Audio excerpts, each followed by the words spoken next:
Ah, yes, the Queen City of Cincinnati, Ohio, the gracious host to the National Veterans Wheelchair Games, the 37th edition.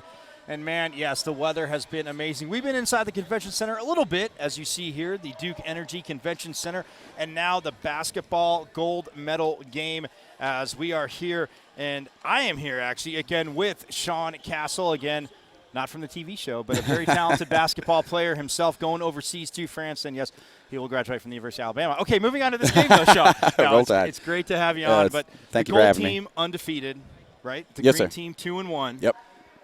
Obviously, a round-robin tournament. You played in this. The gold team pretty well loaded. What are we expecting from this game, though? It really should be a close game because you got two really evenly matched teams, especially on gold. You got Booker T on gold, Booker T Foster, but loves to rather be called Booker T. But Booker T Foster, he's just a knockdown shooter. And if he gets on a run, if he gets going early, green could be in trouble. But on the flip side, on the green team, you've got Jimmy, and Jimmy is just unbelievable from the 45s. He can control the whole game by himself. He's kind of a mirror image of Booker. They have a very similar style of game and everything like that. So it should be a close game. It should be a tight game all the way to the end. I think the thing that's going to separate the two teams is gold actually has a little bit more experience on the floor at all times than green does, but I think that the green has a little bit more speed. So that, that's what's going to come into play. Well, I mean, again, he said it, the speed up and down, and Booker T, yes, he can shoot. Jimmy Green, like you said, going back and forth, so it'll be very, very interesting. Yeah. Sean and I are going to step aside real quick. When we get back, though, we will have the tip of this gold medal game here from the Duke Energy Convention Center in Cincinnati, Ohio.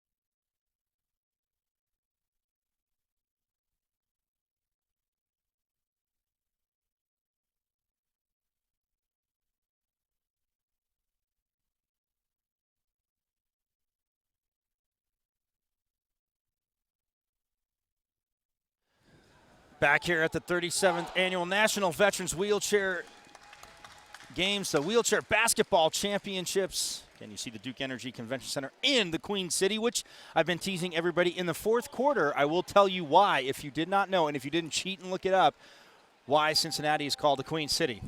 I actually don't know, so I'm looking forward to finding out.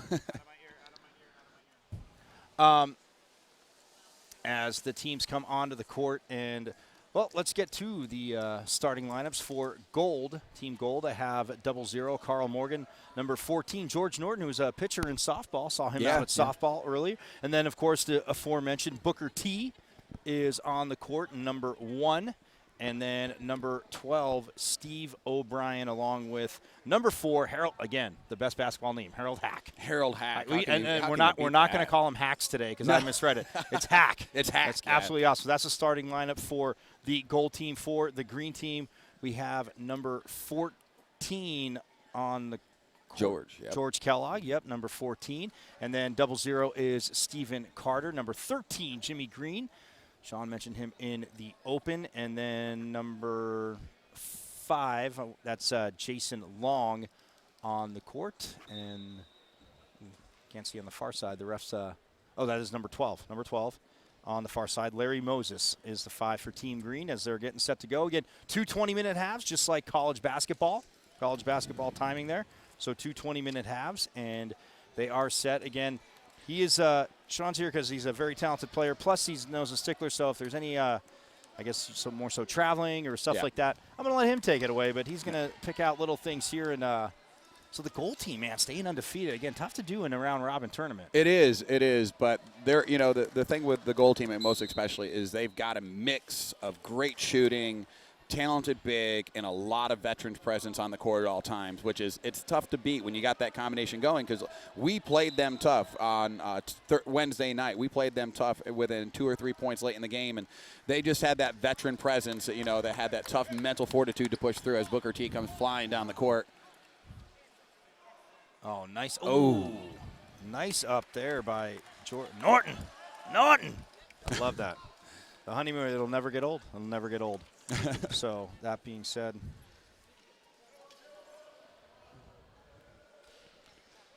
So no score yet as we're just about a minute in. The green team setting up the offense there for Kellogg. Up and to Jimmy. Oh, look at, finally yeah. the rims start to give the friendly roll. They're broken in. Yeah, about time. You put up a few of those, as did a few people, put up a few of those shots where I couldn't believe they didn't go down. Such soft touch, and they're just kind of rolling around. Oh, we're not going to go in. These are a little bit tighter rims. You got to remember they get put away for basically a year, then get brought back out. So they're a little bit tougher to score. So when you see these guys hitting splash shots, you know, that's just pure talent knocking it down. Absolutely awesome there. Well, ooh.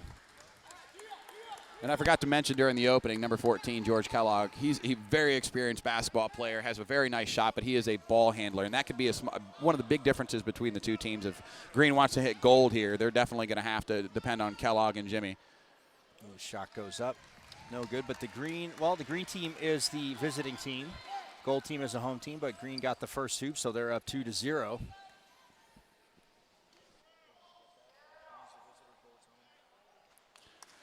Oh. Who rolls around the rim, but Jimmy Green comes down with the rebound. And Jimmy's got speed too. That's the other thing with the green team. They've got a lot of speed on the court at all times between Jimmy and Kellogg. You've got a lot of speed and a lot of experience. And now, that could be a big difference with only Booker T being the true speed on the goal team.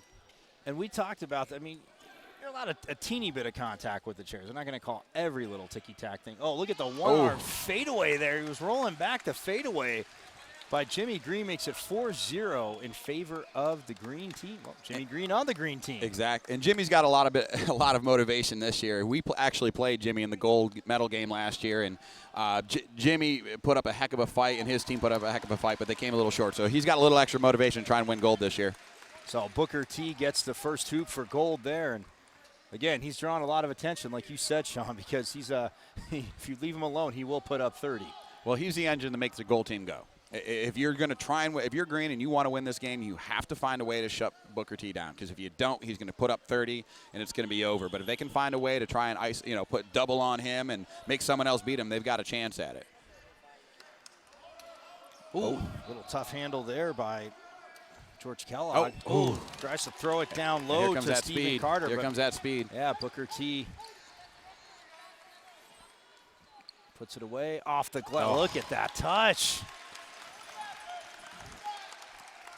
And that's another thing with Booker, is Booker can hit it on the run. He can hit it dead still. He can hit it from either side of the court. He can hit it from pretty much any range. I've seen him hit threes before, so he's just deadly from all over the court. He's also great at orchestrating the defense. He's also great at orchestrating the defense, which is wonderful, because if you watch, you've got some of the, I talked about experience, but you've got some of the novice players. 00 out here is definitely a novice player. So you'll see him, if you watch, you'll see him orchestrating everything. You'll see him pointing out the defense. You'll say, hey, Jimmy's here, Kellogg's here. And that's a big thing, because you've got a lot of veteran presence on the court, but you've got a couple of those novices, and here comes the speed again. Well, all tied up at 4 between green and gold. 15:45 left to go here in the first half. A little traffic in the lane. Ball getting knocked around. Ooh, solid job there by Larry Moses. And it looks like Booker's trying to do the one-man press up against Jimmy anytime he gets the ball in the backcourt, which is really smart, because there's not a real other true ball handler shooter on the court with Green besides Kellogg and Jimmy. Around the three-point line, just trying to let his team get set up. Swings it to the far side of the court. And right there is George Kellogg. Back to Jimmy Green. Ooh, there on the baseline. Look at that soft touch, and Booker T was right there as the shot clock was about to expire. Yeah. And he can hit it. Like I said, Booker and him are pretty much mirror images with their shot ability. You know, the 45 and the baseline, that's what they really like to get to. And if you don't get a hand in your face early, you don't make sure that there's contact early, so they know you're not just going to sit there and let them have the shot, they're going to knock it down every time. Little stoppage of play here real quick. Yeah, shot clock didn't start right away, so the officials turning it down to 23. And talking at the scores here, and there it goes, knocking the shot clock down. right there at 23. So Gold will inbound. And that is number 4, Harold Hack. Oh, no, it looks like they call a timeout. Yeah, they call timeout, and I think we're going to have some subs come running in here pretty soon. And it is, I do owe her an apology, Jatea Taylor coming in. She's in the Marine Corps. She did awesome in track yesterday, winning the biathlon. In her heat, she won the biathlon. It was so close because, again, you go 150 meters and you got to hit 5 targets with the laser rifle, which was awesome. Everybody's second time through, they were so much faster. And there was 2 separate groups that both times through, it was just like boom, boom, boom, 5 and out. Boom, boom, boom, 5. I was like, yeah, and watching the ability for them to actually get down to be able to do the laser rifle, then get up and then go again and then come back around. It's very impressive. You have to. I mean, they have the extension, obviously, like you said, to the chair, but the track chair, as I was calling it, but they have the extension with the 3rd wheel up front. So they come in, they're under the table. That way they have the table set up, and you have to get down in your stance. And they're just on the table and just guiding it. And again, absolutely an awesome event to be at. But I've been very impressed with her so far in basketball. I was talking to her a couple nights ago, and she was telling me that, she does play a little bit at home, but she, this is pretty much one of her first experiences in a big-time organized game, and it's definitely her first experience in a gold medal game. So we'll see how she does, but she's been impressive the last few times we've seen her for sure. She checks in for gold as she is number 13. Along with number 10, Rodney Jones is in the game. Yeah, and this is the battle we need to watch right here. Booker T and Jimmy Green. There it is. Oh, yeah. That's the battle right there. That's gonna be the deciding, And if he can get anything going. And the pass was a little too low there, and that's what made Booker T able to steal. Oh, knocked away, but we'll get a. Looks like a hooking call. Yeah. So I'm sure you've explained it a few other times. With the hooking call, you're not allowed to, if someone's moving, you're not allowed to stick that front end of the chair and turn the other chair on defense. That's a quick hooking call, and that's something that you'll see sometimes, not quite as much, but the refs have been a little bit tighter this week with it, and which I personally think is a good thing. Oh, and the pass from Booker T goes in the middle to Taylor. She was in the Marine Corps. So she will go to the free throw line with her team trailing by 2 points. Now, as you saw her come in there, the refs will allow some contact in the paint. They'll allow some contact with the chairs.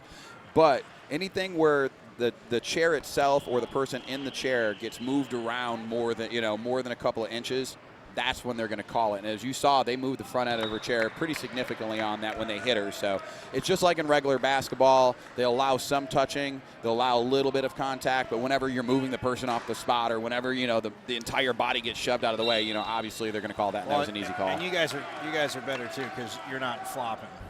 They get sneezed on and they're like, well, I do know some guys who will. Hey, Jordy Bartley down in Australia, I know you're watching. That was for you, brother. Sean Castle not scared to call anybody out. I will get out. I was telling Ryan next year for the clinic day. I told him I'd get out there for the quad rugby. All right. And then for basketball, I will let you school me. Oh, absolutely. I'm looking forward to that. I'll still hit a few shots. I'll hit a few shots. I was wondering if I was going to come to Orlando or not, and now I know for a fact I am. Oh, there it is.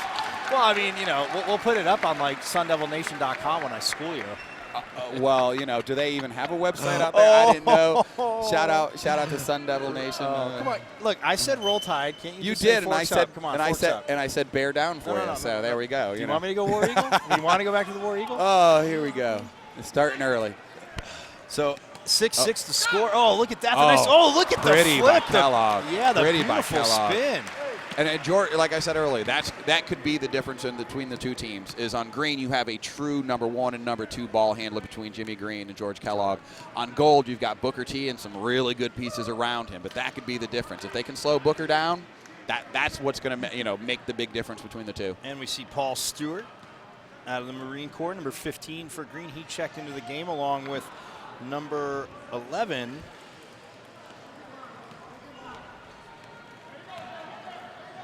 Yeah, and now they're sending the one-man press against him again, but I don't know how smart it is to send your big guy out to press up at the three-point line, and now the basket's aired it, yeah.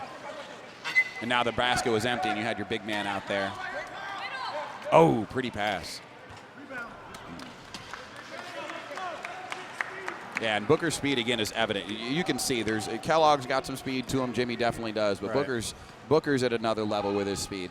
So actually, it's number 4 checked in. That's Billy Ray Pierce for green as well. And then I did mess it up. Watch the speed. Watch Booker get back. Yeah. Ooh, good D. Good D. Yeah, little contact there, but it's going to happen, and I love how that's a no call. Well, it's a no call because they were both going for the spot, and there wasn't enough contact to push Jimmy away. The ball didn't jar loose. Jimmy wasn't pushed completely off the spot, and they were both trying to get to the same spot. Right. George Kellogg is number 11. Brent Norris is number 14. I messed that up, so I apologize. Brent Norris is 14. Kellogg is 11. Oh, okay. Yeah, I messed that up. That was my fault because I wrote the same number for both of them. But then I looked at the register now you got numbers. me out here looking. Well, you said bear down. I wanted to imitate it. What a U of A broadcaster would do. Didn't you go to the Cronkite School? Yeah, anyway, so it's Brett Norris is number 14, and we apologize to anybody watching. Brent, yes, number 11, George Kellogg. But both. Number 14 on green, Brent Norris. Yes. He could be absolutely the difference maker here. Ooh, Booker comes up a little short. Oh, and a nice rebound there that's Paul Stewart. Off the bench, and again, Jimmy and Booker T probably aren't going to see the bench too much. No, I would suspect Jimmy, Booker T, Brent Norris, and probably number 12 out there, O'Brien.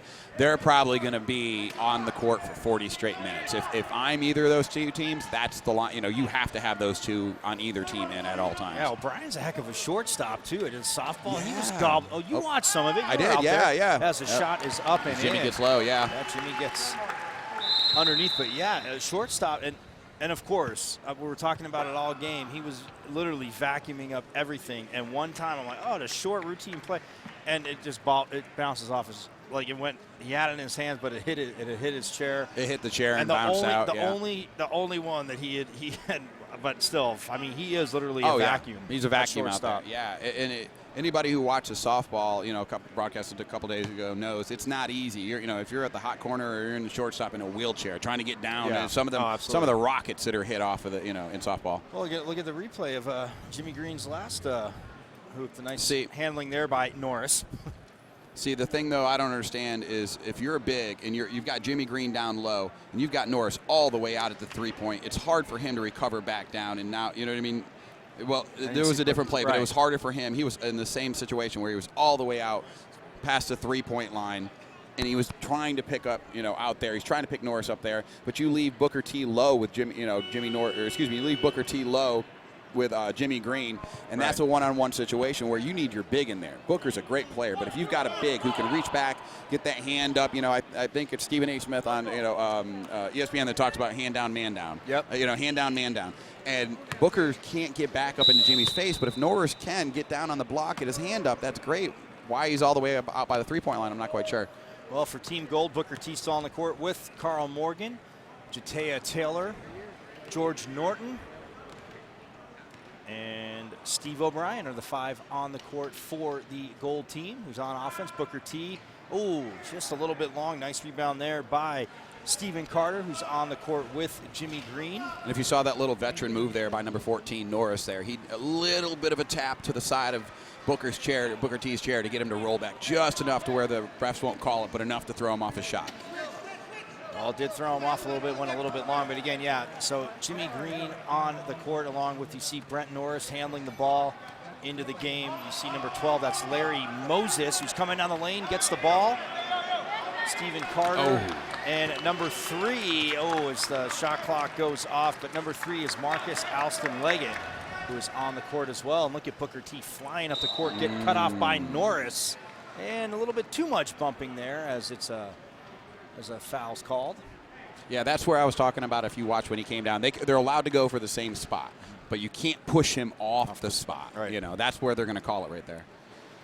So it'll be inbounded by Carl Morgan. Ooh. Got Norris out front. 12. You got to get back down to the block to protect that paint. Ooh, good job. See, that's what I was talking about. There's, get down and protect that paint. If you can keep Jimmy out of there. Ooh, good shot. Very nice shot there, and that was by Larry Moses. Getting on the scoreboard, making it a 12-6 game, 9 minutes and 5 seconds left to go here in the first half. And the green team with double the lead. So Gold's got a little bit of work to do.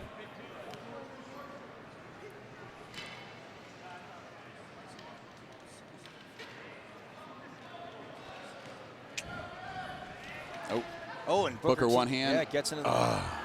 He's kind of patented that one-handed shot, and look at that. Moore and Taylor and Green. Jump ball. She is not back in town going, well, No. being a Marine, we're not going to expect that. And obviously, Green being in the Army, not going to back down either. No, But a jump God, ball no. right there. Gold keeps possession. Well, you were talking about a couple of nights ago. Again, the line from Transformer. These guys, they're not trained to lose, and definitely with being a Marine, not trained to lose for sure. Oh, a contact and doesn't go in, but the foul. Booker seems to be having a little bit of trouble early on, just kind of getting into his rhythm. He's getting up good shots, clean shots, stuff that he normally hits. But the green team's being smart. They're, one hand, two hands in his face at all times. So they're throwing him off just a little bit. But I honestly don't think that that's going to last very much longer. Booker's going to get in a rhythm here pretty soon, I'm sure of it. And the foul picked up there by Marcus Alston-Leggett. And Booker T will be at the free throw line. He puts it up. Nice rotation. Ooh, just a little bit long. And again, we talked about that the other day too, Sean. I was just watching, and when you're shooting a free throw, and you were teasing me when I was shooting free throws in dress shoes, though. I mean, come on. I mean, if I was in basketball shoes, but yeah, but again, you're standing and I'm in a chair. Come on. I know, but again, it's even harder not to when you. So like when you're standing, when you miss, you try and overcompensate. In a chair, it's like if you push too hard, it's like it's going to go long. And that time he had the touch, but again, these unforgiving rims. It rolled over the front of the rim beautifully, rolled to the back rim, and then falls out. And again, these are rims, they've probably had these 5, 6, 7 years. And again, each year these get put away. So they're sitting in a warehouse somewhere, so they tighten up that metal. So what you're saying is, when we hear you, you need me to go put out on a dunking exposition to loosen them up. Absolutely. With the trampoline. I was about to say, yeah. I can get, in not fantasy land where you can dunk, wow. Oh, good look, though. Yeah. That's his shot. That's his shot from that little 45 on the left hand. That's his shot. So yeah, Brent Norris. He's not going to miss too many of those.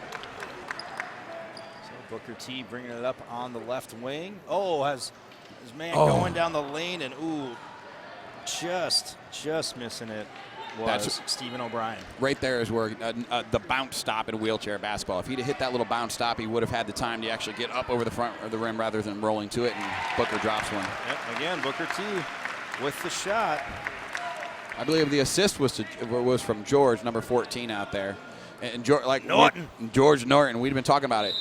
They may look and go, oh, George seems like a little bit of an older player. No, George is phenomenal. Do not sleep on George Norris. I'm trying to tell you. The veteran presence, the veteran knowledge, and a guy who knows everything. Yeah, look at that. Oh, a little contact. Oh, look at Gets that. knocked away, but he turns around, and Booker T says, don't worry, buddy, I got you covered. Exactly.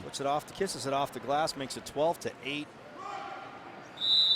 In the 37th Annual National Veterans Wheelchair Games here from the Queen City of Cincinnati, Ohio, and they are brought to us in part by the Paralyzed Veterans of America and the U.S. Department of Veterans Affairs. That is definitely Jeff's line, but that's okay. Well, mine is hashtag NVWG. Rock the hashtag rock NVWG. Yes, and timeout here, 12-8 to score with 7:24 left to go in the first half. And a big shout out while we're in break real quick. Big shout out to Cincinnati native, the Big O, Oscar Robertson showing up to the games, being part of the tip-off. He's here watching over on the sideline. I don't see exactly, but I know he's here watching the games. Big thank you, big shout out for coming out. I mean, can you think of anybody more Cincinnati when it comes to basketball than the Big O, the triple-double? I was thinking about that when we were there the other day. I was like, man, Oscar Robertson's from here. I'm like, I wonder if he'll be out here. But traveling, who knows what he's doing. But the fact that, yes, he is out here, that's absolutely awesome.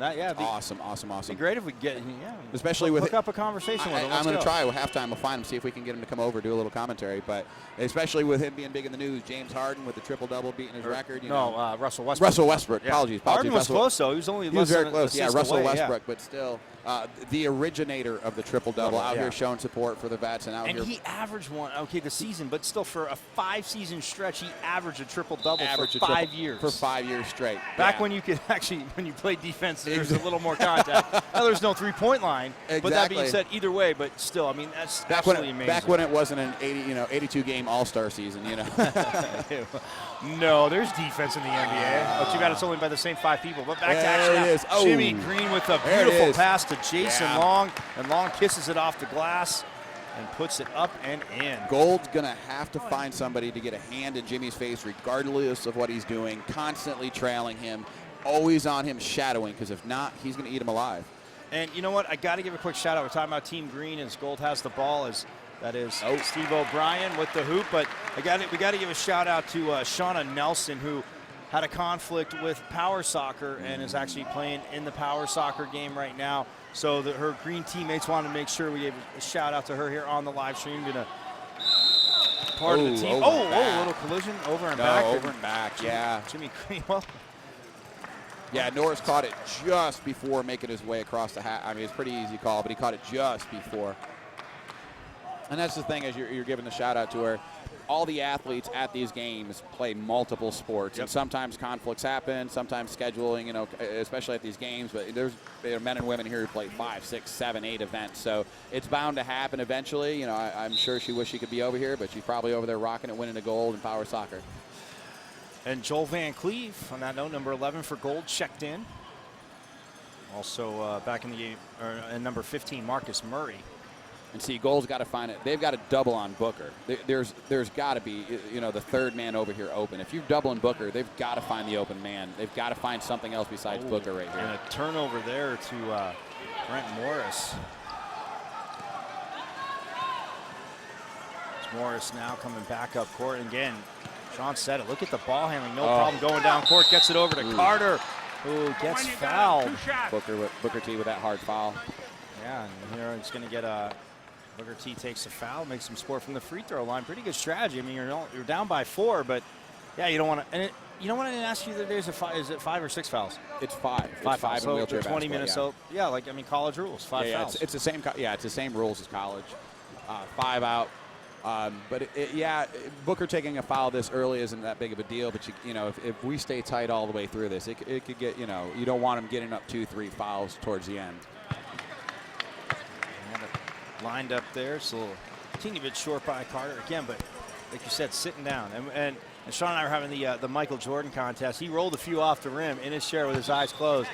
I hit the rim once, airballed the other time. Whoa. Second time hit the rim. First time I airballed. No, I'm talking about me. No, wait a second. Oh, you made the second one. I made the second one. Eyes closed out there. So come on now. You better give me credit for that. Don't act like I didn't hit it. Well, I said you were a lot closer, so meaning that you made it. Gosh. Duh.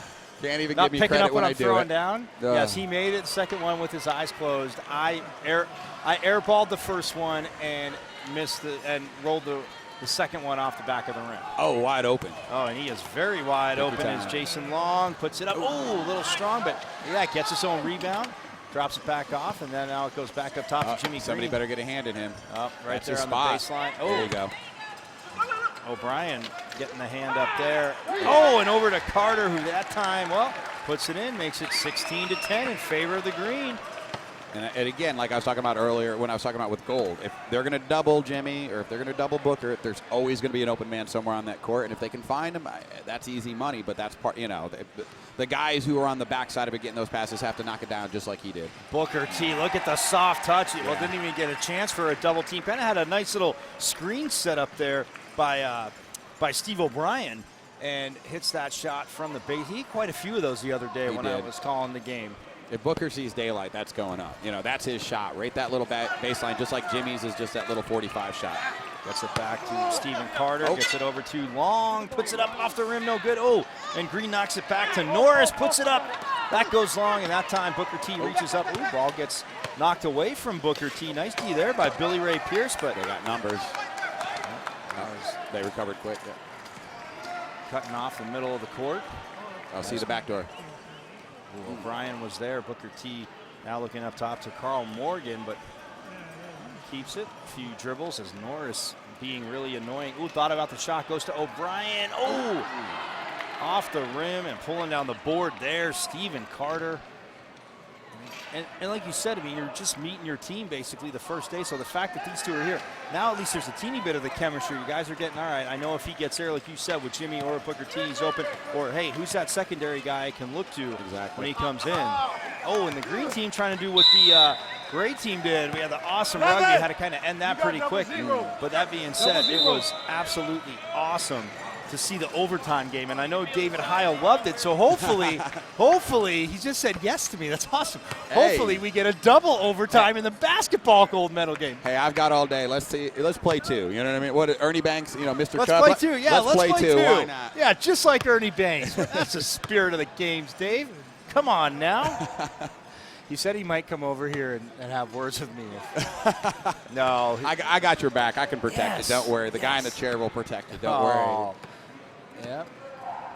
As Booker T. The smooth ball handling on the way up. Gives it a dribble. Now goes in the corner to Morgan. And Morgan, puts a long shot up. O'Brien trying to get there, but it's pulled down by who else? Jimmy Green. And that's actually not a bad shot for Morgan. I played on the team last year when we won the gold medal, and Morgan was on my team, and that's a shot he can hit. So it's not anything that's outside of his range. It just he probably came just on the off the bench. He's a little bit cold. He's in the gold medal game again, so he's a little nerves. He's on TV. Everybody's watching. So it's not something I wouldn't suspect him not to shoot again later in the game and probably knock it down. And we also got to give a shout out to one of the. Julius Lee, number 5, checked in out of the Air Force. He checks in the game. You see him for the goal team, getting back to the post there. Jimmy Green has the ball. It's a nice pick there from Billy Ray Pierce. Goes down low. Booker snatched it. Yeah, I was going to say the shot goes up, but Booker T just rips it down. And look at this speed coming up the court. Everybody trying to get back. Nice bounce stop there. Nice bounce turn. Now Booker T cutting to his left. Followed. Yeah, there. Yep. Nice screen from O'Brien. Maybe a little too far into the hoop. Gets it to O'Brien. Oh, wow. I mean, the ball. I know the hands on the ball. Like NBA players try to say when they commit a foul, the hand's part of the ball. But that was closer to lower part of the wrist from my vantage point. Right. But maybe I'm just seeing a little bit far away. Yeah. I thought it may have been. I thought that was going to be 2 shooting, but it gets knocked out. Gold keeps it. 7 seconds left on the shot clock. Booker T gets it, trying to get to the post. Gets there, has some hands up in front of him. Oh, beautiful the shot. The kiss off the glass again, and now that makes it, look at that, a 2-point game, 16-14. And when Booker hit that shot, you had to look at it. His wheel was ridden up on the defender's wheel, so he was up in the air, off the ground, and made that off. Oh, pretty shot by Booker T. Great balance, and Jimmy Green's going to try and answer, but he gets cut off by Joel Van Cleve nicely. Has to give it up as he gives it to Brent Norris, and now see for the goal team, George Norton and Rodney Jones going to get set to check back in. Green team has 1 second left on the shot clock, and that is a shot clock violation. Actually, that's their second one in about 4 possessions. Yeah, they've got to be a little bit more mindful of when that's running down. They're playing the opposite end from their bench right now. They're down by the gold side, but someone's got to be screaming out 5, 4, 3, 2. The bench has got to be involved, letting them know, hey, it's getting down. You got to put it up quick. That's something that, again, you're not playing on a team with guys so they're not used to it. Right, when you do that whole chemistry like we're just talking about, at least the chemistry's gotten a little bit better. Yeah. But again, somebody's got to be checking, and the clocks are right there. Check shot clock. Hey, 5, let's go, get it up. Or 9 seconds left. Let's start driving. Let's run the play. Do something. Exactly, and that's normally something that if you play on a club team, you play at college or professional or whatever, that you have that built-in chemistry. You know when it's time to start counting it down. Ooh, and that shot goes a little long there for the gold team. Oh.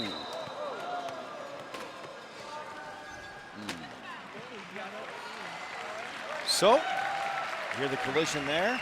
1:27 left to go. He knew that was going to be a foul. I was just... And they don't have that, obviously, with the chairs being different. I know from quad rugby to this, doesn't have that same effect. When you hear that crush in crowd rugby, I'm like, yeah, I want to be out there. Then I'm like, here, Ryan talking about how he's a little sore as well. Yeah. Check out the replay there. Oh, Jimmy Green with the roll. Yeah, Jimmy was trying to, he saw the hit coming. He was trying to hip up over top of the hit, and then he got hit in his axle as he was going over, and that's what made him tumble. Well, that's the second time he went down. He's trying to maybe keep up with the quad rugby. Oh, nice pass by Green underneath. Oh, but it rolls off the rim for Paul Stewart. He's got a convoy in. Oh. As Norton outside of him tries to go down low and raising his hand for the foul. That's number 5, Jason Long. See, Booker's really great at following his seals. If you're watching the game, you can see Booker have that court vision where he's watching his guys trying to line it up as he's coming down. And if you see watch the court vision on Booker. Yeah, it's right Booker there. Morgan came over and he sees it. He's got it. He's in his little range here. Baseline, puts it up. Oh, off the front of the rim, but right there as he has a little smile on his face. Can't believe he missed it. Jimmy Green gets it, tries to outlet it, but now he gets turned over to Carl Morgan. Gets it right back to Booker T. Oh, gets bumped. And taking the foul there is Billy Ray Pierce.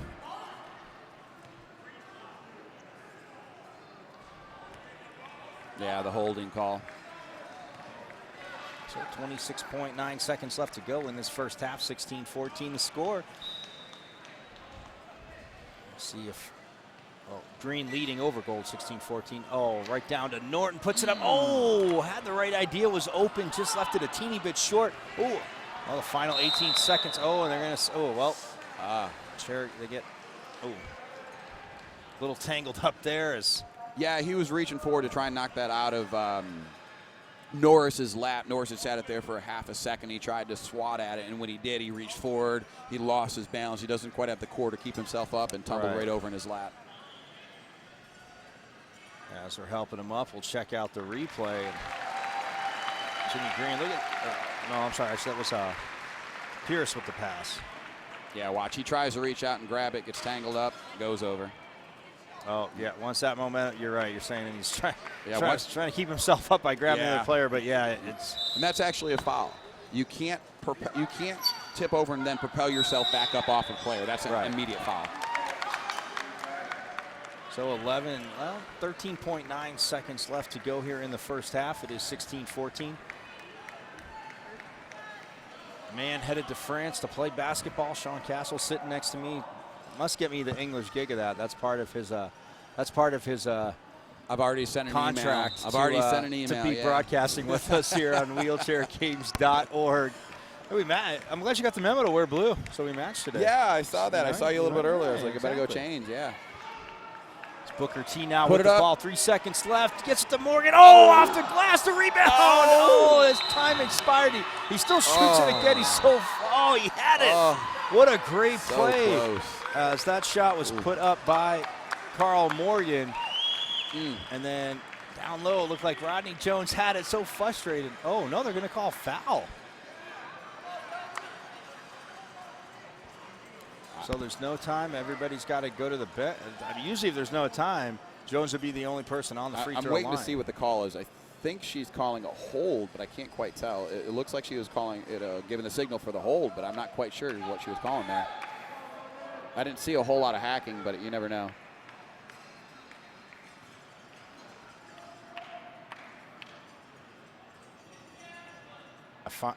I shouldn't hit my cough button to talk as we're trying to find out what's going on here, what the call is.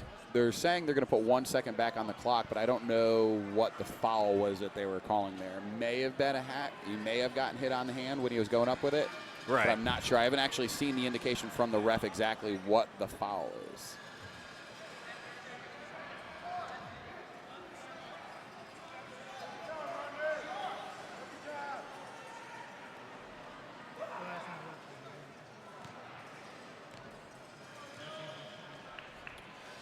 So free throw is up. Ooh, and it is just off to the right by Rodney Jones. Again, Jones underneath now. Gets the second one. It's online. Oh, man. Yeah, I'm not being a homer for it, but you're right. I get the rims get put away, but, man, so unforgiving. The touch is right there, and that's got to be frustrating as a player. Yeah, it definitely is. Again, you come out here, you get used to playing on the club team back home where the rims are nice and worn in. You get a little bit of a loving touch, and you come back out here, and, you know, the rims, they're unforgiving. You've seen enough basketball here now. It doesn't, you know, you've got to hit it dead on. Yeah, dust the strings off or nothing. Absolutely. He is Sean Castle and Michael Caratanudo as we go to, well, this is the end of the first half, right? I'm sorry? That was the end of the first half. Yeah, right? that was the end of the first half. I End of just the first think half. they just haven't fixed the clock yet. Yeah, I was going to say they're letting the clock run, but 16-14 the score. That means the green team is up by 2 because they are the visiting team. Team Green over Team Gold. And next year, again with names, Sean's coming back just to put on a clinic, literally a clinic on me at the clinic to show everybody how easy it is to go around people when I'm out there. And the name of his team, though, thanks to Jeff DeLeon next year, is going to be the War Eagle team. Well, I believe that Jeff said that his team next year was something about the Oregon State Beavers. I don't know. I don't know. I believe he said something about that. I don't know. Jeff, I mean, fired the first shot, and you had everybody on Facebook Live laughing, going at that. So, hey, we're going to step aside real quick, though. 16-14, Team Green leading over Team Gold in the basketball championship game, the gold medal game from the 37th Annual National Veterans Wheelchair Games, brought to you by the Paralyzed Veterans of America and the U.S. Department of Veteran Affairs.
The 37th Annual National Veterans Wheelchair Games here from the Queen City of Cincinnati, Ohio. The basketball championship is rolling.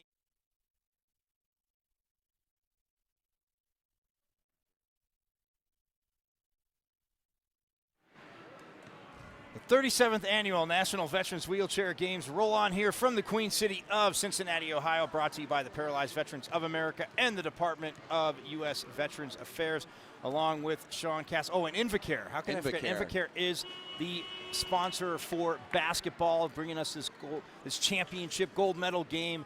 Had an awesome quad rugby gold medal game. And the Super G, got to give a shout out to Enrique Lopez.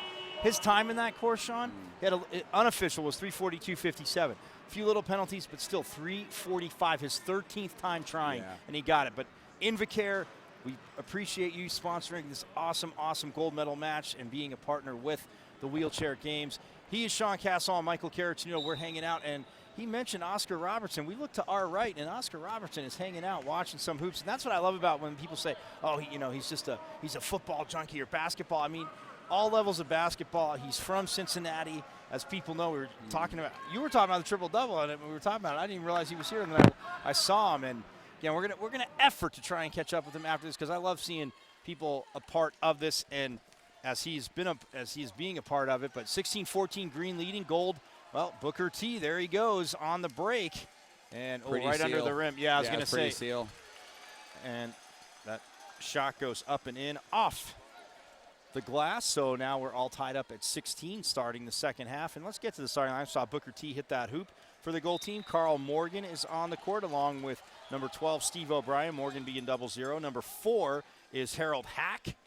And number 14, George Norton. We got Norton and Hack. I love it. Hack. And then for Team Green, of course, number 13, Jimmy Green on the court, along with number 3, Marcus Alston Leggett. 0-0 has the ball right there is Stephen Carter. Number 11 is George Kellogg. And number 14, I got the numbers right this time, Brent Norris, who has the ball right there, the 5 on the court for the green team. Norris with the nice dribble, gets it over to Alston Leggett. In this second half, it was all about what it was in the, I'm shocked. I don't know how that wasn't a hooking foul, but it's going to shape up again. It's going to be Booker T. It's going to be O'Brien on gold. It's going to be Jimmy Green. It's going to be Norris on green. And this is, it's going to be a tight game all the way down. I honestly think that the scoring should go up a little higher this half. I think everybody's loosened up a little bit as you see a beautiful pass and connection by O'Brien and Booker. But this isn't a game that's going to get too far out of hand in either direction. I think we're going to be close all the way to the end.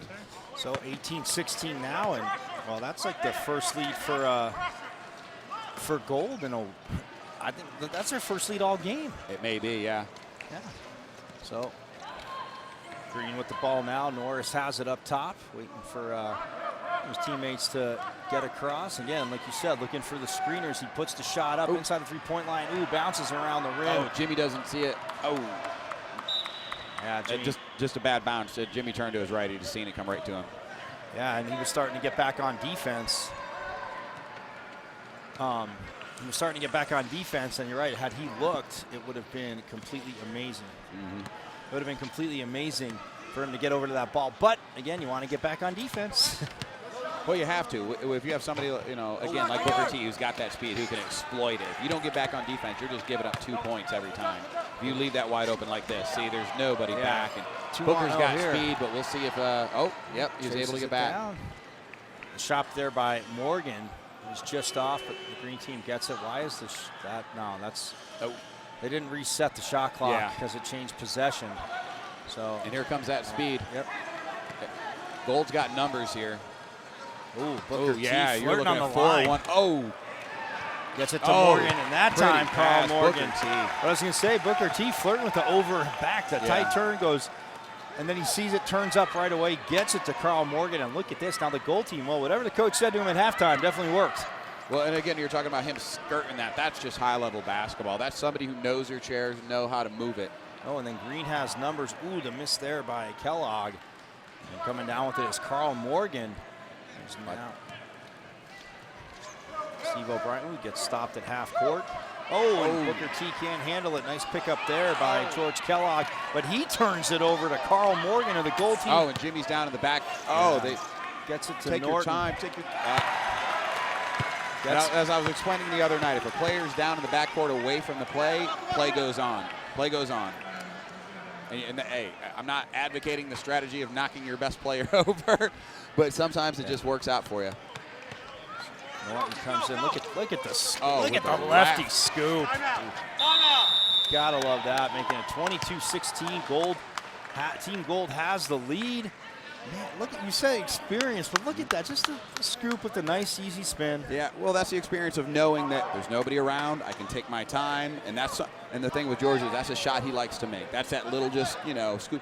And in wheelchair basketball, the scoop shot is our layup. So you see a lot of NBA and college players do that layup. Well, the scoop shot is our version of the layup. So, as somebody who's been doing it as long as George has, perfecting it. A nice pass by. You see Jimmy down back there, and he knows it. There's nobody here. He gets just a little bit of chair placement in front of him, sees it, nice and easy and up. Look at the rotation. Perfectly kissed off the glass. Yeah, you could learn a thing or two from him. Absolutely. Oh, I have. I picked his brain. Hey, no, it's a true story. The first games I was ever at in Tampa, Florida, he was on my team. And I spent hours after each game we played talking to him, trying to learn. And that man knows more about basketball. He'll forget more about basketball than I'll ever know. And it's an honor to have even shared the court with him, for sure. Well, he hit the shot there, puts his team up by 6 to come out of the timeout. Almost 4 minutes into this second half. Yeah, basketball is a game of runs. It's an ebb and flow type of game, and Gold's having themselves a little bit of a run here. They're up by 6, but I don't suspect, again, this is going to get too far to hand. Look at Jimmy Green get to that. Oh, Jimmy. O'Brien was there, but he got to that, somehow slowed his chair down. The momentum all going forward, stops right under the hoop, looks at O'Brien and puts it in off the board. Again, that's that high skill level I was talking about with Booker and Jimmy Green and Norris and George. They know how to control their chair. They know how to stop the momentum on a dime. They know what to do. That is years and years of experience in the gym just doing chair skills. Well, so Larry Green, number 12, checking the game as we see the replay. Nice pass there, the bounce pass, and you see Jimmy Green. Ooh. The ball gets knocked around.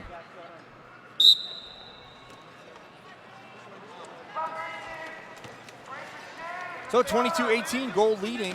15:45-ish left to go. Norton wanted the foul as he put the reverse up there. Looked like he should have got it. Looked like he got a little bit of the wrist there. They better get it across quick. 22. As Jimmy Green gets it up to Brent Norris, and Norris, well, trying to go down low, but Norton is right there. Oh, Booker T comes flying by. May change the shot. Norton, look at that one-handed rebound. Just controls it, brings it down. And where I was talking about with George and that experience, if you watched, he was close enough to him to agitate him, get him out of his rhythm, but not enough to get that foul, and that's just experience. So Booker T now with the bounce pass over to Harold Hack. It's knocked around and goes out.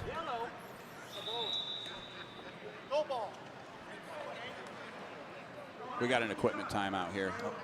In wheelchair basketball, if there's something wrong with the chair, if there's something going on, you can get a 45-second equipment timeout, get in there, change a wheel out real quick. That way they don't have to waste a timeout or they don't have to set a sub in. Which, again, makes a lot of sense. Yeah. Well, that's something that hasn't always been a part of the rules. It's something within the last decade or so that they started implementing. So that way you don't have to waste the timeout. Ooh, and the inbounds there by Moses gets picked off by Booker T. Thought about the three-point shot. Oh, gets it to O'Brien down low. O'Brien gets the ball.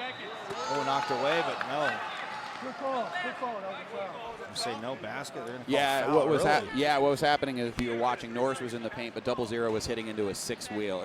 On the back of our wheelchairs, we have fifth and sixth wheels, and if you watch, he bumped into him when he was going for the shot. So if you watch, he comes in you can't quite see it from here, but he hits him in the sixth wheel from behind. So 0-0 definitely hit him in the back. Yeah, that was Steve Carter and Team Green. And any contact in the fifth or the sixth wheel, even if the shot isn't on its way up, that's an automatic shooting. So as O'Brien, look at that, puts up the free throw. It's up and in. Booker T.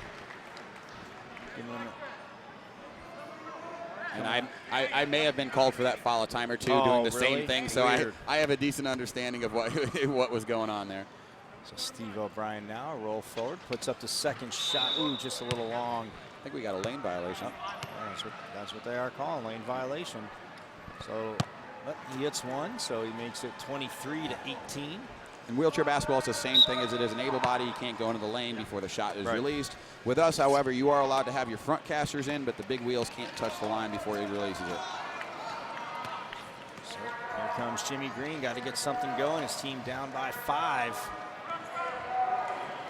As they're coming down, fans again all around the court checking this out.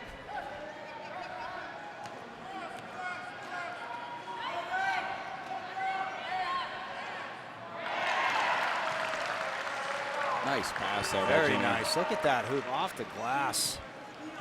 Yeah, Green's not going to go away. They're going to keep coming. There's a lot of time left in this game. And again, you've got 2, 3 really good players on that team with a lot of experience. So this one's definitely going to go down to the wire for sure. Booker T with the ball, gets to O'Brien. Ooh, inside the foul line, rolls off the rim. Unforgiving. Very unforgiving again. As Jimmy Green will bring it up. His team down by 3. Now, do you know if any of these guys like to take? I know you're not bashful about taking some 3-pointers if you're open, but any 3-point shooters out there for any of these 2 teams? If Norris thinks he needs to, and I don't mean what I mean by that is if it's a little bit out of hand or if it's wide open for the shot, he's going to take it. Booker definitely can hit a 3, but Booker's more let me slash in or find my spot on the baseline. But Norris, and I've seen Jimmy do it too. Jimmy can knock it down, but in this, with it being this tight, I don't think either team's really going to open up to a 3-point shot because they don't have a true just knockdown 3-point shooter out there. But again, if it gets to that late in that game, the one who's going to take it is Jimmy Green. Right. Jimmy's going to be the one to put it up. Yeah, and he can hit it too. There's no doubt about it. Inbounds, ball goes cross court, gets knocked away as Moses was inbounding, trying to get it to Jimmy Green. Now Moses will switch sides of the court and inbound from there.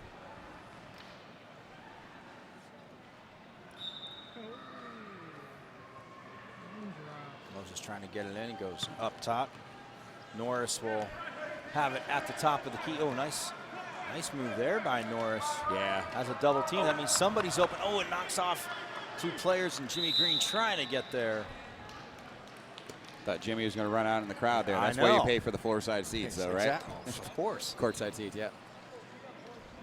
Got an athlete coming at you. It's like, oh, this is great. But it's funny when they show it on TV because no matter what, like, they like spill their like $12 beer. That's always. Hey, you paid $1,000 for the tickets. Exactly. I'm sure that's the experience. Oh, a little contact down low to Steve O'Brien underneath the hoop rim, and he gets the hoop, putting the gold team back up by 5. 13-10 left to go here in the second half. That's all that attention. Norris made the shot. He made a good shot, but that's Booker T. That's every bit of attention was paid to Booker T. Norris was able to slide down the middle there, get that little close shot. O'Brien. O'Brien, excuse me, yeah.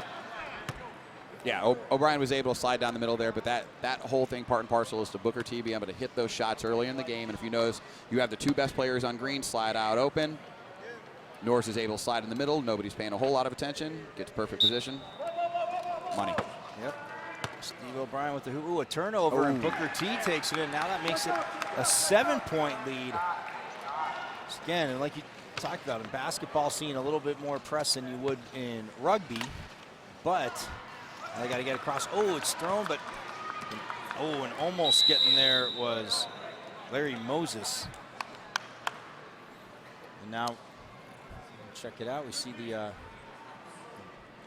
turnover. Even Booker T fooled everybody. Yeah, it was a quick inbounds turnover. Booker T saw it coming, snatched it real quick, put up for the 2. So we got substitutions coming in. Number 5 is for Team Gold is Julius Lee. He's checking in. And then Harold Hack out on the court as well with Carl Morgan, who's got the ball, Booker T, and Steve O'Brien, the 5 on the court for Gold. As Booker T gets the ball, gets it over to Hack. Now Morgan. Moses comes over, and the 5 on the court for Green real quick. Larry Moses, number 12. You see him right there, number 13. Jimmy Green, number 00. Stephen Carter, number 14. Brent Norris. And number 15, who had checked in back in the game, is Paul Stewart. Now you saw Booker go down in the lane right there. That's an immediately stoppage of play. You know, if he falls back here, they keep going. But if he stops in the lane, they immediately stop. That's right. You did mention that the other day because, yeah, a little bit too much traffic right there. Yeah. Morgan with the ball gets it over to Booker T. Makes a turn, but nice job by Moses staying with him. O'Brien, nice rotation, just a little long. And Morgan poking the ball away from Carter, but it goes out to who else? Jimmy Green. Jimmy Green again trying to escape the defense, get through. O'Brien cuts him off. Green very frustrated, had to take a timeout because players headed down the court, but nobody turned around. I guess that's what you're going to go with. Yeah, part of what's going on here, as you can see, is Gold has got a good rhythm going when it comes to defense. A lot of the players understand how to run the press. Green, on the other hand, doesn't quite know the press break. You've got Jimmy handling the ball, and they're doubling down on Norris on the other side. So one or two of the other players has to get across half court, turn and wait for that pass, wait for Jimmy to get loose and put it back. If they don't find somebody who can get across half court, 0-0 over here, Carter, I believe it is, he needs to get across half court, turn, and just post. Right. Give him a target to throw that ball to, get it across half, and then you can get Norris and Jimmy free, and they're blazing.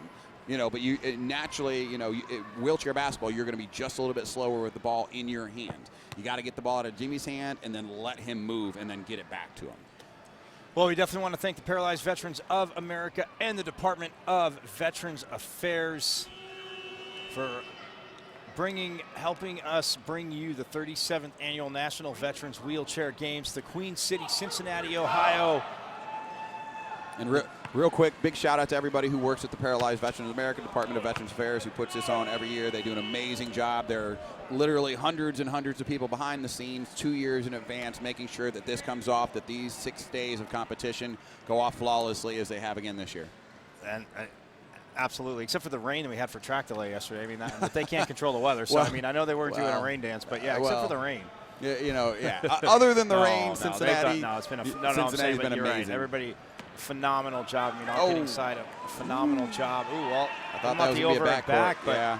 probably would have helped him because now the goal team's breaking as Booker T gets it to Carl Morgan. Back to Booker T, puts up the shot, no good. Oh, look at that, great hustle by Billy Ray Pierce. Goes out of bounds off Pierce, but he stopped the hoop. And see, that's just an experience. That you've got a player, and that is George Kellogg. Okay, so you've got a player there who's got a lot of experience, and we always tell our players at Alabama, listen, rather than throw it back to the other team, just let it go out of bounds or just keep running into the foul because then it stops. We can set up defense, we can get prepared, but don't just toss it because anything can happen. Ooh, O'Brien with the miss, gets his own rebound. Ooh, a little long that time. Booker T with the rebound, feeds it back to him. And then this time O'Brien gets fouled. He says, they're going to say no basket, that the foul happened before. And O'Brien just shakes his head like, finally, the 4th time's a charm, and I got to shoot the free throws. They're up 27-20. That's, it's like regular basketball. If you're the big and you're in the paint, you're going to get hit. In wheelchair basketball, sometimes it takes a little bit more to get that foul call than it does in able body, but good steal. Very good steal. And look at this. There you go. Kellogg gets to the ball, gets it to Jimmy Green, the scoop shot. He's not missing that, like you said, Sean. And that's what I was talking about. Jimmy is a very, very, very good ball handler, but if you can get him on the move and then get the ball back to him with momentum, he's deadly. And Booker T now here on the left wing, trying to get to his spot, but gets cut off. Coming over to set the screen was Paul Stewart, it's number for goal, Marcus Murray. Booker T puts it up. Ooh, maybe a little contact shot. And the left hand, the rebound there by Julius Lee. Get that second ball handler. Got to get it out of his hands. See. Tries to put it down the sideline to Marcus Alston-Legge, but Booker T comes over. And Green comes out down to Carl Morgan. Oh, look at that, the give and go, and Booker T sinks it, making it 29-22. Man, talk about snap passing. Yeah, and again, it's all about Booker. It's all about Booker on the goal team. Green's going to have to find a way to get. In the first half, he wasn't quite in rhythm. As you can see, second half, it's coming together. The shots are dropping. He's drawing all the attention, giving his teammates opportunities. His passes are great. So, Green's gonna have to find a way to slow him down and start making baskets, or this could get ugly. Yeah, Jimmy Green got it down to low, and we'll be able to check out that. Look at Booker T. Watch the chair skill. There it is. Yeah, he had hipped over. Boom, back in, turns. But again, that's a guy who knows how to control his chair. That's a guy who spends hours in the gym, constantly working on it. He knows what he can and can't do, and he just showed exactly what he can do. So now Steve O'Brien with the ball, bringing it up and getting a little bit of pressure outside as George Kellogg picks him up. Now Brett Norris going to come out up top. Booker T back to O'Brien. Oh, off the glass again, and Jimmy Green, pardon me, gets the rebound. Oh, and now breaking out is George Kellogg. Booker's coming. Here comes Booker. Kellogg stops. Ooh, doesn't get it. Well, misses the hoop, has the ball. Now we have a whistle. We're going to call a foul. I thought it may have been a jump ball. No, it was. I believe Kellogg, after he missed a shot, his shot didn't quite go in. That was one of those, hey, I missed a shot. I'm just going to go ahead and try and grab the ball back real quick. And instead of grabbing the ball, he hit a couple of hands as he was doing it. See, as it gets down court to Kellogg, here comes Booker T. Gets in his ear a little bit. And also, yeah, he was just reaching for the ball after a missed shot. That's all right, though. That's only his second. Kellogg, who just rolled off the court. This is only his second year at the games. So if you can see, he's got a lot of good speed. He's got a lot of raw talent. Just go home, get a little bit more work in Orlando. But to be in the gold medal game in your second year is awesome, because it took me 5 years to get there. Wow. You know what I mean? So to be here, to be at this forum, to be the live stream, to have the Big O watching you play basketball, I mean, that's pretty awesome. So yeah, I don't think the live stream would make me nervous. I'd be rolling by, keep looking at Oscar Roberts. Look over and at be like, really? Really? You missed the shot and you look over and he's giving you that. Larry Moses is going to be, he checked into the game before the timeout, but Moses checked in. 9:24 left to go in the second half, 2 20-minute halves, so 29-22 gold. Well, it took them a while to get a lead, and now that they have, they're not relinquishing it. But again, like Sean said, we've seen spurts from both teams back and forth. And again, that press working out. You say spurts, but the press and the pressure, no matter who's on the court for gold, the subs coming in, like you said, they've done a great job of causing turnovers. Yeah, and they've got a great chemistry going on defense. And, defense makes offense run, and that's just the way it is. You're getting offensive opportunities, in abundance now for gold because they're pressing up. And Green's got it, like I said, and I just said it a couple minutes ago, but again, Green has got to find a way to get the ball out of Jimmy's hand, to get him loose, and then get a big over half court to break the press. If they don't start breaking the press, if they don't, I'm pretty sure that's part of what the conversation is right now, is you got to get over half court, give me a target to throw the ball, and then he can get loose. Because you saw what happened is even when Kellogg was running down here, even though he missed a layup, Jimmy was loose. Jimmy was on the other side, and that's after you got the ball out of his hand and let him work. So there he is. There's Jimmy Green, yeah. A little left, but yeah, no, I mean, you talked about the ball handling, and both him and, I mean, obviously Booker T, like you said, but also George Norton just with that the scoop shot. I mean, easier said than done. Like you said, the finger roll, people are like, oh, that's so easy. But you know how many people have blown finger roll shots? I mean, you watch it all the time. But just to have the perfect spin on it, kissing it off the glass, absolutely awesome. That little soft touch. Yeah. And let me not forget number 14, Norris, out there. Again, he is a great ball handler, but he's getting doubled in the corner whenever they're bringing the ball up. So they've got to find a third option to get that ball to over half and then let those guys get loose. Well, Billy Ray Pierce back in the game. Oh, shot goes up, no good. And the rebound, look at that. Norris with one hand puts it right back up as Julius Lee was right there. Could have tapped that ball away. And again, Norris can do damage. Again, he likes his little 45 shot on the left hand, but he is a very good ball handler. Let's see if they can, break the press on the next possession here.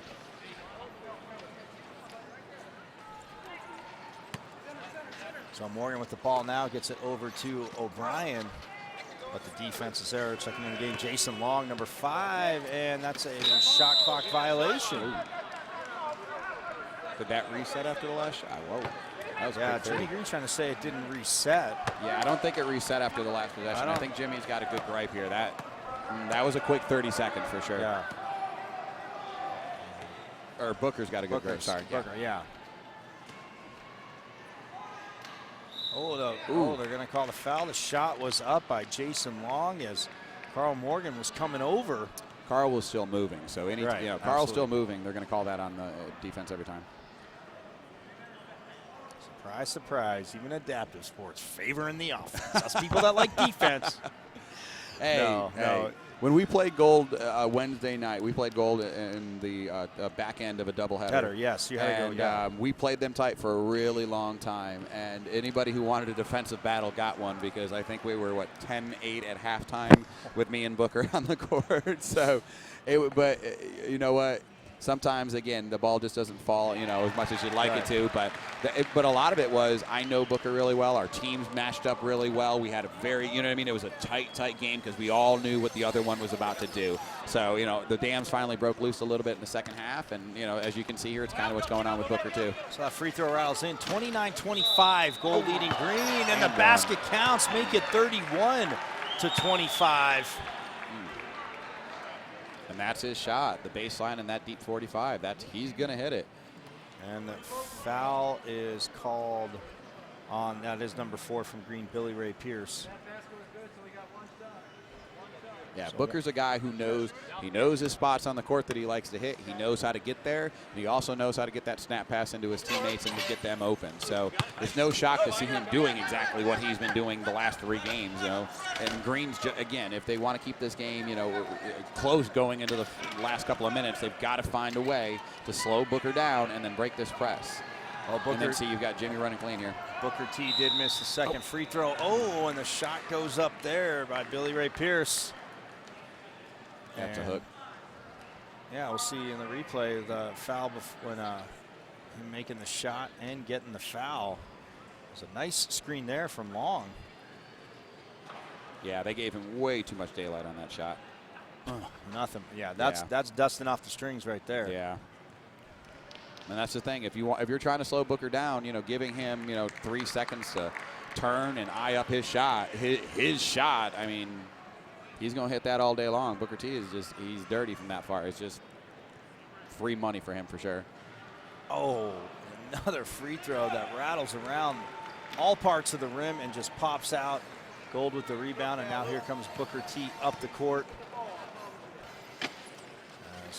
Jimmy Green coming out to him, gets it down to Julius Lee. Oh, Lee with the left hand. Just leaves it short. As Jimmy Green comes up with it, gets it up to Jason Long. See, now they got numbers. They broke the press. Now they've got to make him pay for breaking this press. Long has it. Pass over. Oh, nice soft shot by Larry Moses, Army vet. And that's that third option I was talking about, breaking the press. Jimmy was backcourt. They had doubled him up, got the ball out, find the next option, boom, drop it. You're still within 4. This game is definitely winnable for Green, So 31-27 is close. Ooh, the shot up, rolls off the rim. Nice rebound there. Get it Long. By Long. There it is. Long gets it Long. Here's a good matchup. Brent Norris down low. Ooh, Booker T knocks it away. And it'll be Green ball, but Gold can set up the defense like you were talking about. That's just a smart defensive play, Booker. Get down there. Don't foul him, but tap the ball out of bounds, give your team an opportunity to come back down, set up the defense. But this is a golden opportunity, no pun intended, for Green here to try and get this within 2 points.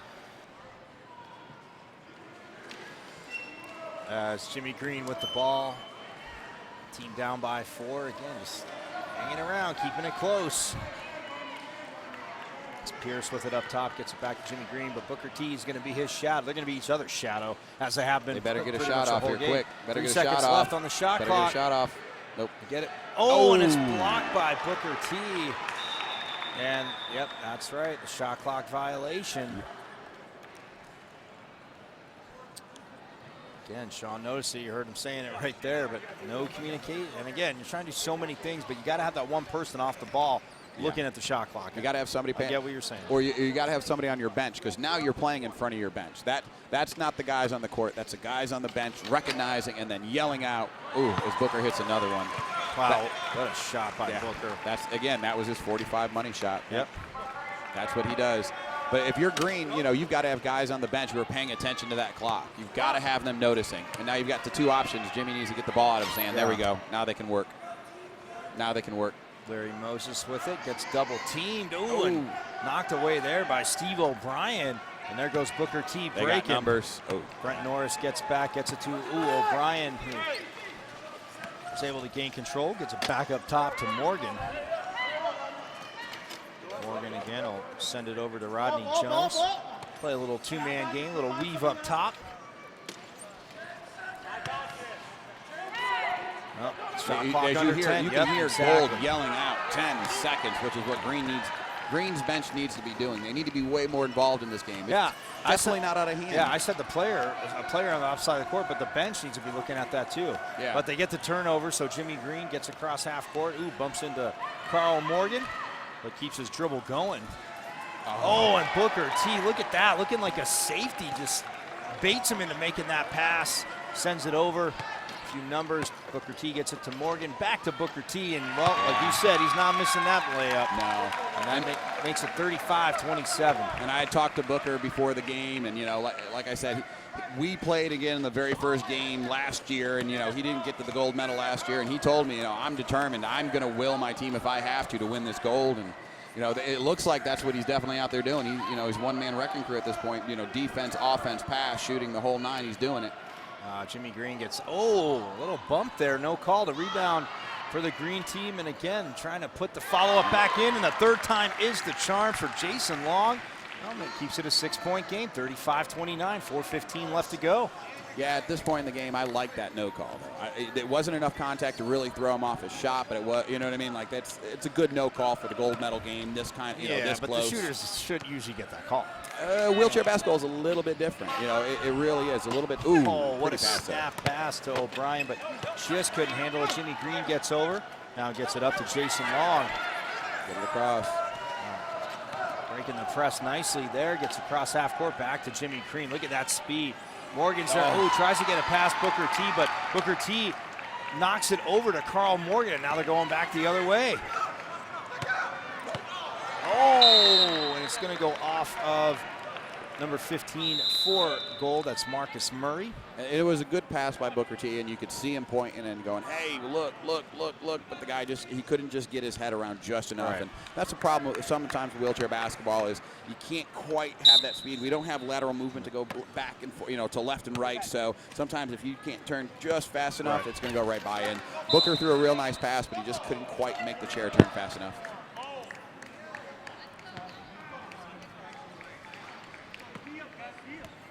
Out of bounds there. George Norton coming in. Norton! Sorry, it never gets old of me. That's one of my most favorite shows. Hack. And Hack in the game as well. Hack's a good guy. I've known him for a few years now. He was talking to me the other night saying, I wasn't quite sure, whether or not I was going to come to the games this year, but I just couldn't miss it. I just had to be a part of it. So we're ecstatic he, decided to come out again this year, and we always love seeing him. I'm really ecstatic he's in the gold medal this game.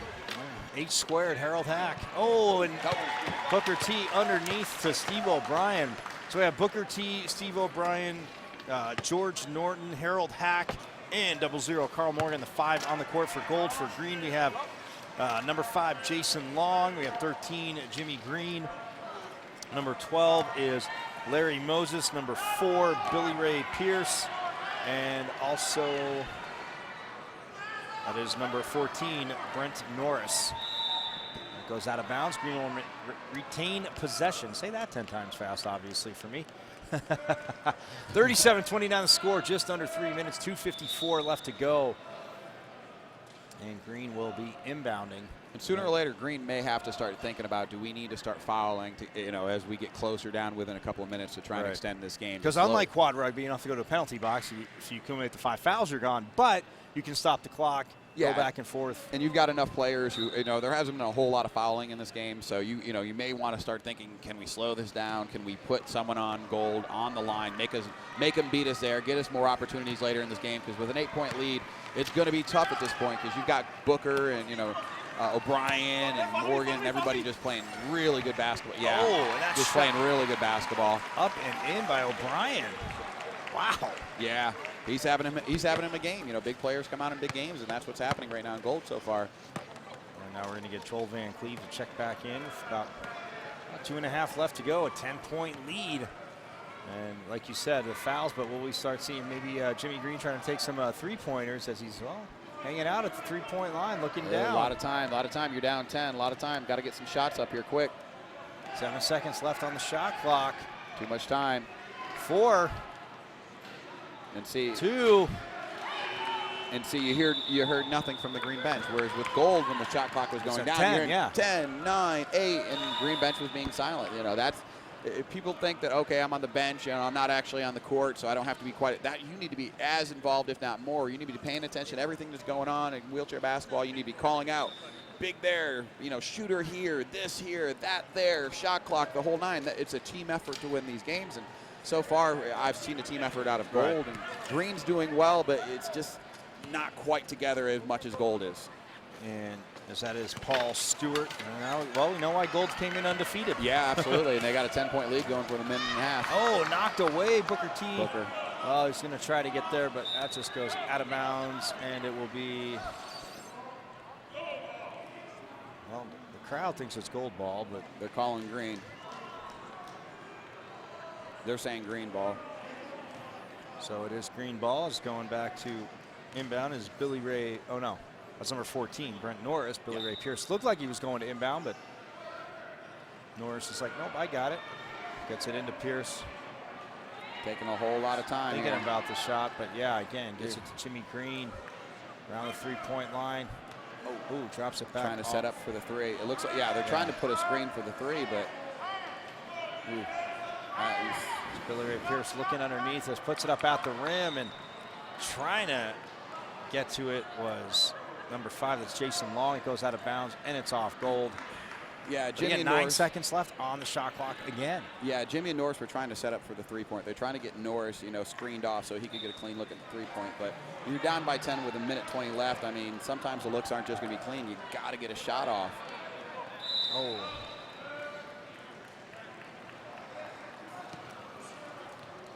And checking back in the game for Team Gold, number 15. That is Marcus Murray. Harold Hack comes out. Again, one of the best basketball names ever. I mean, could you get any better than Harold Hack? I mean, come on now. Sounds like he should be a WWE wrestler. That's all I'm saying. Very true. Very true. I can see that too. And the shot is up. Ooh, hits the rim for Joel Van Cleve. Jimmy's going to try and push it here. You got a 2-on-2. Oh, tries to dish it off to Norris. Gets knocked out of bounds. Again, they're passing lane defense. I know it's a break, but just even in the half court, their passing lane defense has been so solid this game. And that's been one of the big differences. Is Gold's been able to get the clean passes into the lane. They've been able to get their big under the basket. Booker's been able to get his clean looks. And then on defense, they've been able to shut down pretty much anything, Jimmy's been doing, And Jimmy is definitely the engine that makes Green run, just like Booker is the engine to make Gold run. And I think that's probably what we're going to end up here with, is Gold taking the gold medal, because they were able to impose their will, through the press, the Green couldn't break, and then, the great offensive play by Gold, with Booker being, the catalyst to get everything going. But the Gold's pretty much had their way here in the second half, running up to a 10-point lead. You've gotten a little bit closer, but you never got the feeling that Gold ever thought that it was, that it was ever going to, the Green was ever going to take the lead. So, yeah, the final 25 seconds, 39-29, Gold leading over Green. Oh, and the shot there by Van Cleve hits the rim, ball on the court, and it's picked up by Carl Morgan. And Jatea Taylor has it, gets it over to Booker T. Taylor puts a shot up. Oh, just rolls off the rim again. Wanted to have it. Green gets the rebound as Pierce with the ball. I think we're just going to run it out here. Yep. Final second ticking off, and that is it. The Gold team, well, they go 4-0. They win the championship. Gold medal winners here at the 37th Annual Veterans Wheelchair Games. Invacare, the proud sponsor of hosting basketball, but sponsor of basketball, and the Gold team, again, hats off to the Green team. They finished 2-2. Kept it close, but Well, he knows what he's talking about. I know. I was a little surprised. Sean Castle knowing what he's talking about. Yeah, again, Green gave it a heck of a try, but Gold has just been running through the games. Again, you have experience, you have speed, you have shot, you have talent all around, and a great cohesiveness. You heard it throughout the game. They played as a team, and they just would not be stopped. Well, they would not. Hey, well, we're going to step aside, but don't go too far here on wheelchairgames.org because we're going to have the medal ceremonies coming up. And again, we are going to effort to try and maybe talk to Oscar Robertson, see if we can get him on here. Because again, Cincinnati native, but just being out here for this and a guy that loves basketball. But congratulations to the Gold Team. We'll step aside. The 37th Annual National Veterans Wheelchair Games brought to you in part by the Paralyzed Veterans of America and the U.S. Department of Veteran Services.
Come out with the medals. We will do the silver medal team first.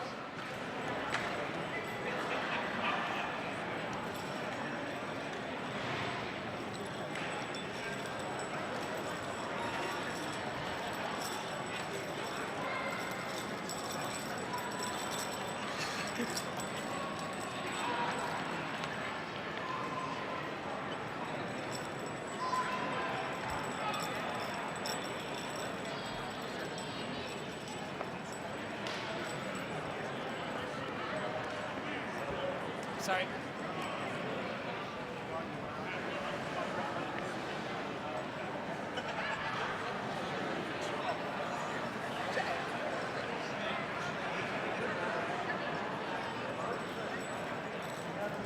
All right, out here with me tonight, we have Miss Eliza Stoffer, the Miss Wheelchair America.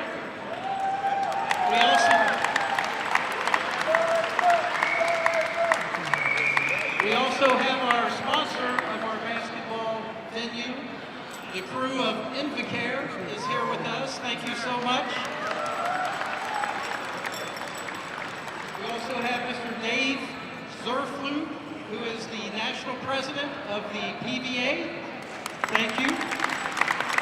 And here with our medals, we have Mr. Robert McDevitt, who is the Vision Director for the VA. And we also have the administrator of the Cincinnati VA with us, Miss Vivian Hudson.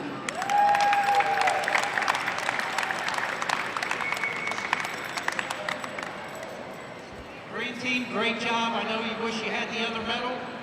You guys did a fantastic job throughout the week. When your name's called, please come out and receive your medal. Mr. James Green.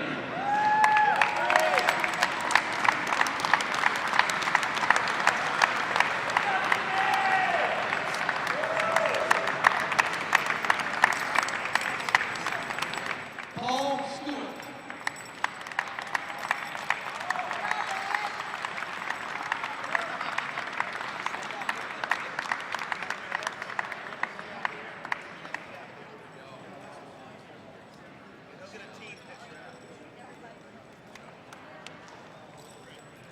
Jason Long.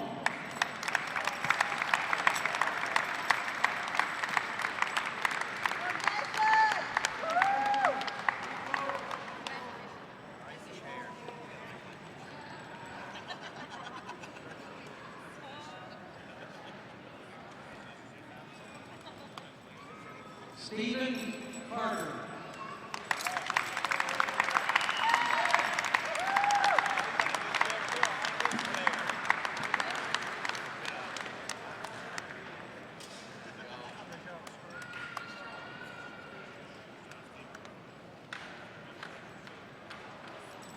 George Kellogg.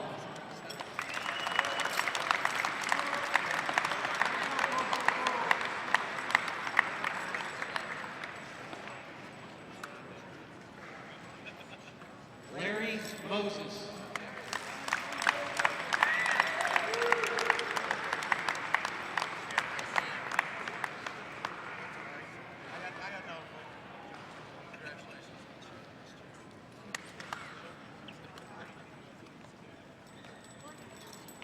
Marcus Austin Leggett.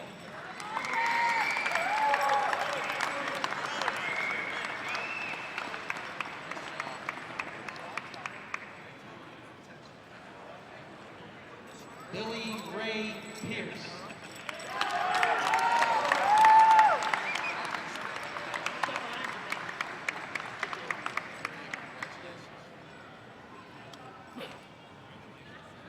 Shauna Nelson.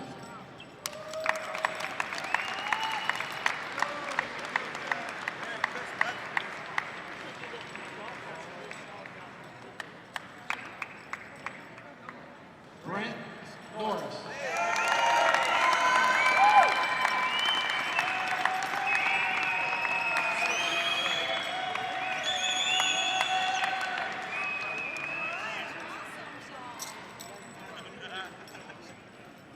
Ladies and gentlemen, your 2017 National Veteran Wheelchair Games runner-up for basketball, the green team.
Ladies and gentlemen, now for your 2017 National Wheelchair Veteran Game champions for basketball, the gold team.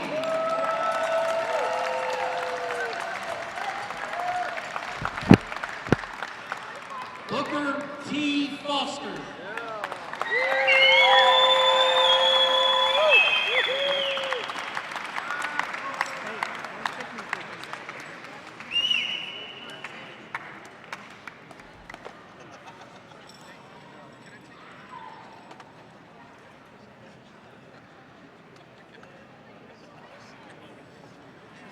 George Norton.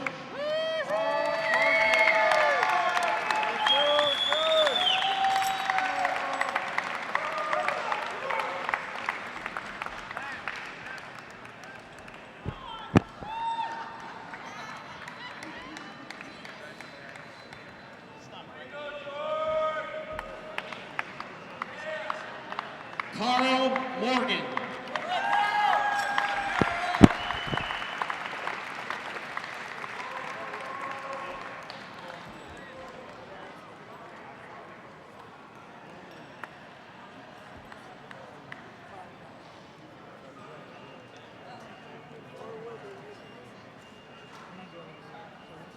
Joel Van Cleve.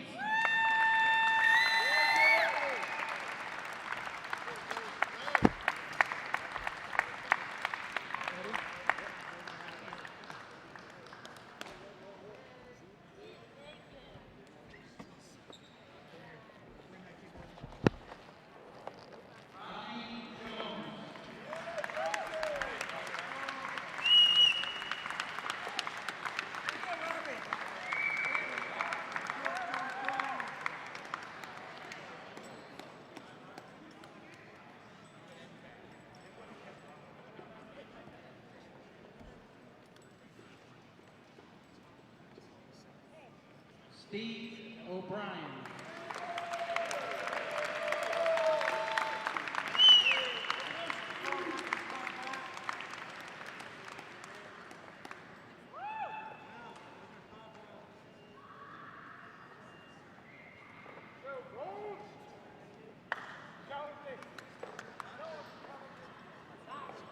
Marcus Murray.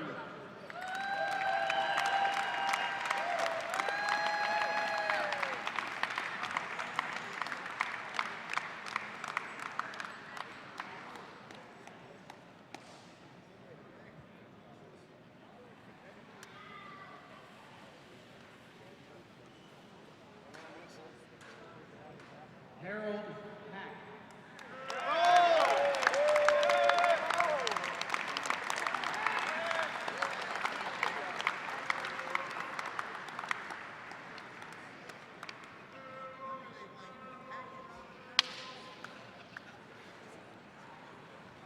Jataya Taylor.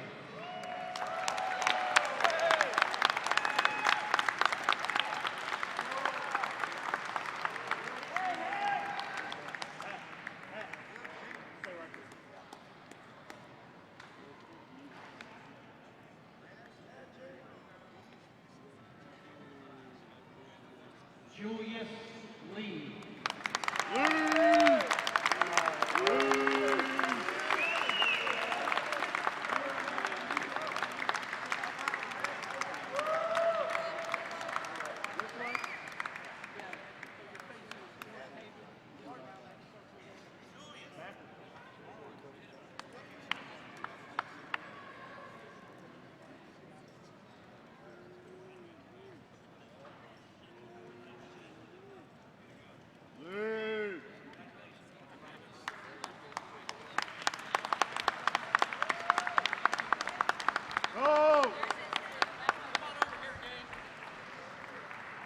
Ladies and gentlemen, the 2017 basketball champions for the 37th National Veteran Wheelchair Games, the Gold Team.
Back here at the 37th Annual National Veterans Wheelchair Games, Cincinnati, Ohio, the basketball championships just wrapped up. We saw the gold team, well, fittingly enough, the gold team wins the gold medal. Crazy how that works out. He is Sean Castle. No, he doesn't watch the show. He's not a part of it, as he lets you know. But they don't pay me, I don't go. Exactly. Michael Caracino here. And again, in the crowd, well, a lot of the players actually coming over talking to Oscar Robertson, which is completely awesome. That's why we're looking back that way. Sean and I both were. But, yeah, the Big O being from Cincinnati, he was here trying to catch up with them, but he has previous engagements, obviously talking with the athletes, which is more important, I guess, than talking to Sean and I. But either way, we're happy he could be here. But, man, what a game. Green had the lead. Everything you want to see. Somebody had a lead. They came back. Green was able to kind of hang around, and then in the end, the gold team pulled away. Yeah, and again, like I said at the very beginning of the game, if you're not going to find a way to stop Booker T, you're going to have a very long day. And, you know, even when Green did have that lead, you could kind of see that Gold, they came out of the box just a little bit slow, but then, man, once it kicked on, it was almost like it was inevitable for it to happen. Booker was on, you know, Norris was hitting everything. George was doing his thing with that beautiful left-hand reverse. I mean, it was pretty. And the whole Gold team contributed all the way through. So it was a great game. It's what you'd want to see to end these this great week of games here at the National Veterans Wheelchair Games, 37th Annual Edition. Couldn't have gone on in a better way. Yeah, we ended with basketball. Started with the Super G this morning. Again, congratulations to Enrique Lopez, 345. Just worked, of course. You can go to wheelchairgames.org. If you missed it, shame on you for missing it. But that's why we save you. You can go back. It is there. Watch it. Absolutely phenomenal. Quad Rugby, the great team. They go undefeated, 4-0, just beating the red team. And I finally told everybody why Chris's nickname was Cupcake, because he told me the story too. So that's pretty funny. And the gold team in basketball, they go 4-0. They win the gold medal. Again, glad I could have these guys hang around all week. Jeff DeLeon started it. Obviously, Sean Castle, Ryan Lindstrom hanging out too. I know you guys want to be playing, but selfishly, I'm happy you were just hanging out with me here in the broadcast, at the broadcast table. I've enjoyed it. It's been a wonderful week. I can't thank PBA and the Department of Veterans Affairs for putting this on. Invacare, Procter & Gamble, the host sponsors, City of Cincinnati, everybody who goes year in and year out and makes these games happen. I'm looking forward to Orlando. Like I said, we saw a great week of competition here, and I can't wait till we hit the ground in Orlando. The people down there, I'm sure you're not going to see anything like it else in the world, so come on out next year. But again, the City of Cincinnati, we love you. Thank you so much. Thank you for doing everything you've done. Over 3,000 volunteers have showed up, so it's just been an amazing week. Again, big shout out to everybody who goes behind the scenes, who doesn't get their name called, that puts these games on every year. Well, he said it great right there. And again, yes, we did. It was awesome. Obviously, the Department of Veterans Affairs that puts it on, and the Paralyzed Veterans of America. I mean, UPS, Permobile. Obviously, we had Invacare here, GE, P&G. I mean, everybody sponsoring events. The Gaspers family definitely. Oh, yeah, softball. Thank you so much for their yearly sponsorship of the events. Thank you so much. Yeah, it is just absolutely awesome. Before we get out of here, though, definitely want to thank, obviously, the guys bringing you all the shots, going crazy, setting up. All these guys that do such a great job, as we'll see stuff of highlights here. But, again, Sean Moore came on, Joey Artino, Brandon Gabriels. A lot of the shots you saw with the I forgot what those are called now. The drones. Thank you, Dave. Yes, with the drones. Brandon went out and got Timmy Pogo. Well, his nickname is Pogo, but Tim Pogozala. I told him I'd say his last name right once. Arturo Valle editing all this stuff. Mike Danik behind the camera.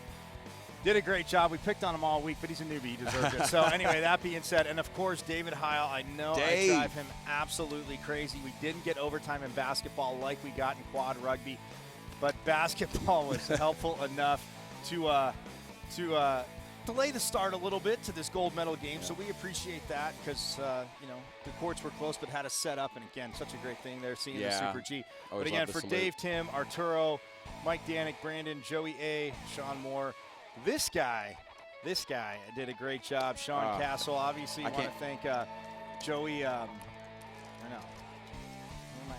Jeff DeLeon. Jeff DeLeon, yes. I keep the saying Lion. Jeff DeLeon, the Lion. Yeah. And, of course, Ryan Lindstrom, too, for coming on board. We're going to get out of here. But, again, wheelchairgames.org. You can check all these highlights out if you missed it.